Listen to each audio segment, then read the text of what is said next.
अस्सलाम वालेकुम नाज़रीन, आज की इस वीडियो में हम आपको माहिरीन की राय के मुताबिक कुछ सूर्य ग्रहण से एहतियाती तदाबीर बताएंगे।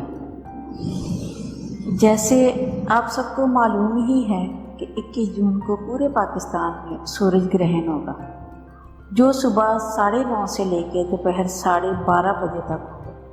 इस सूरज ग्रहण के दौरान सूरज से निकलने वाली अल्ट्रा वायलेट रेज़ जो हैं डायरेक्टली आँख को नुकसान पहुंचा सकती हैं, जिससे बिनाई मुकम्मल तौर पर डैमेज हो सकती है। सूरज से निकलने वाली अल्ट्रा वायलेट रेज़ जो हैं वो पर्दे के दरमियान वाले हिस्से को जला देती हैं और उसको जलाने की वजह से जो वहाँ देखने वाले जो सेल्स हैं मुकम्मल तौर पर डैमेज कर देती हैं।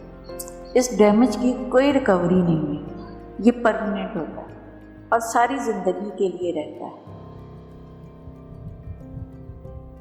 इस सूरत हाल के बाद सेंटर में सिर्फ काला धब्बा सा नज़र आएगा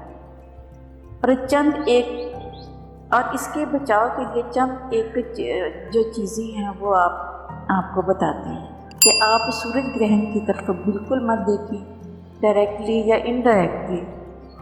अगर आपने प्रोटेक्टिव ग्लासेस लगाए हुए हैं तब भी सूरज की तरफ मत देखें। इनडायरेक्टली इस तरह के काफ़ी सारे लोग जो बाहर निकलते हैं और उसकी वजह से दूसरी जो रिफ्लेक्टिव चीज़ों से जो रेज़ नक्स हो के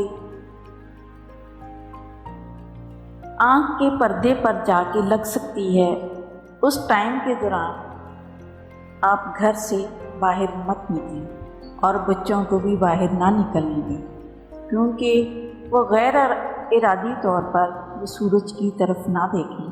अगर बिलफर्ज कहीं बहुत ज़रूरी निकलना हो तो बाहर निकलते हुए कैप पहने और सन ग्लासेस पहने और हत्तल मकान कोशिश करें कि आप सूरज की तरफ ना देख पाएँ। अपनी आँखों को महफूज रखें, अपनी बीनाई को महफूज रखें और सूरज ग्रहण की तरफ बिल्कुल ना देखें। खुद को महफूज रखें, अपने प्यारों को महफूज रखें। आज की वीडियो में बस इतना ही। अल्लाह निगहबान।